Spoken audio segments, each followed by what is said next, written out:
One, two, three, intro. Halo semuanya, kembali lagi di channel ini. Dan ya, kembali lagi bersama saya tentunya yang selalu membacotin kalian semua dengan film-film orang ya. So, di review edition bagian kedua atau episode kedua kali ini kita akan membahas film yang tidak banyak viewsnya, yaitu film yang berjudul Tamasya. Kita juga udah bahas film ini sebelumnya. Silahkan cek link yang ada di deskripsi ya. Dan yang seperti biasa, bagi yang baru menemukan channel ini, welcome to this channel dan semoga kalian terhibur. Dan jangan lupa juga pencet tombol subscribe-nya juga ya, asik. Oke, without anything to do, review edition start now. Oke, di film yang udah kita bahas sebelumnya, yaitu film India atau Bollywood yang berjudul Tamasya yang dirilis tahun 2015 ini, secara tidak langsung itu merepresentasikan kegiatan atau kehidupan orang-orang pada umumnya. Bukan orang-orang pada umumnya, lebih tepatnya kayak orang-orang yang tidak senang dengan pekerjaannya sekarang, namun bagaimana lagi. Oke.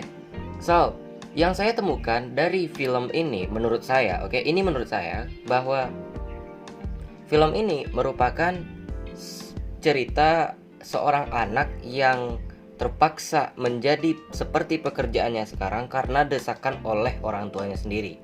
Nah, di beberapa scene di film ini juga diperlihatkan. Maksudnya bukan beberapa scene, tapi di scene awal film ini anak ini itu lebih tertarik kepada cerita-cerita yang diceritakan oleh pencerita atau pendongeng jalanan.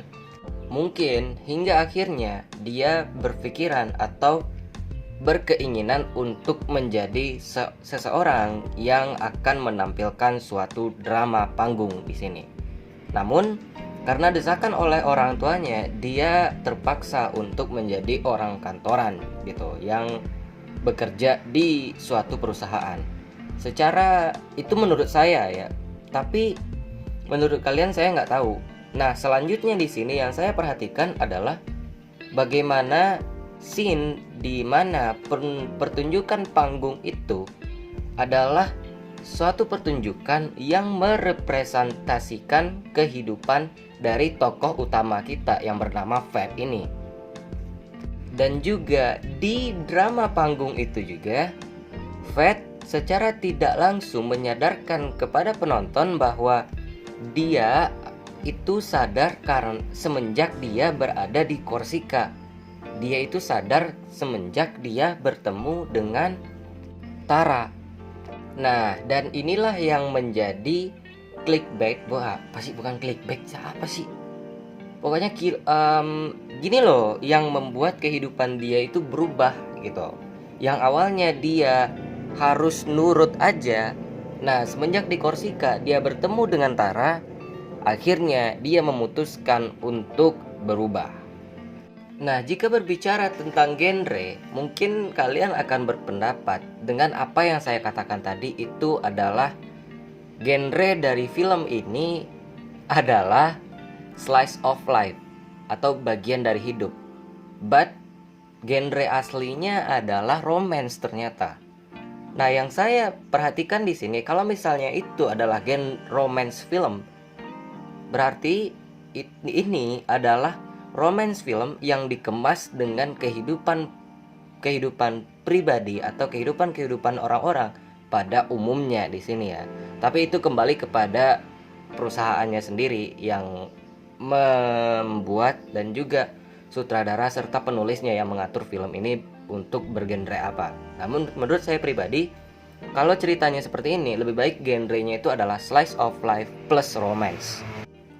Karena mengapa? Oke, jujur saya sendiri gitu melihat dari beberapa film ya, atau beberapa kehidupan yang lainnya seperti guru ataupun orang pekerja kantoran biasanya, mereka itu berangkat pagi terus pulangnya sore atau tengah hari atau malam, dan ya itu aja tiap hari. Bukankah membosankan? Dan itulah representasikan ngomong apa sih gue? Maksudnya itulah yang membuat saya menulis thumbnail itu dengan kalimat bahwa apa hidup itu membosankan. Nah, plus judulnya yaitu apakah hidupmu bahagia. Maksud saya di sini itu bukan menanyakan kepada kalian sendiri, tapi itu merujuk kepada film yang akan saya bahas. Nah, kembali ke perihal genre. Yang membuat genre ini menjadi romance film adalah peran dari Tara yang sangat memperjuangkan Fat. Meskipun Fat itu secara tidak langsung mempunyai alter ego di sini atau punya sifat yang lain, namun namun Tara masih memperjuangkan Fat. Nah, inilah yang mungkin membuat film ini menjadi genre menjadi romance film. Nah, itu tuh astaga, bacot gua. Oke, tanpa berlama-lama lagi, yang ini adalah beberapa review dari saya. Semoga terhibur aja. Pesan yang kita ambil dari film ini adalah jadilah apapun yang kamu inginkan. Kamu tidak harus tergantung orang-orang lain ataupun orang tua kamu sendiri untuk menjadi sesuatu yang besar. Oke? Be yourself. Itu adalah pesan yang kita ambil dari film ini. Oke, people, thank you for watching and I hope you enjoy that and I hope you like it. Oke, jika pendapat kalian berbeda dengan saya, silakan tambahkan di kolom komentar aja ya. So, without anything to say, see you soon.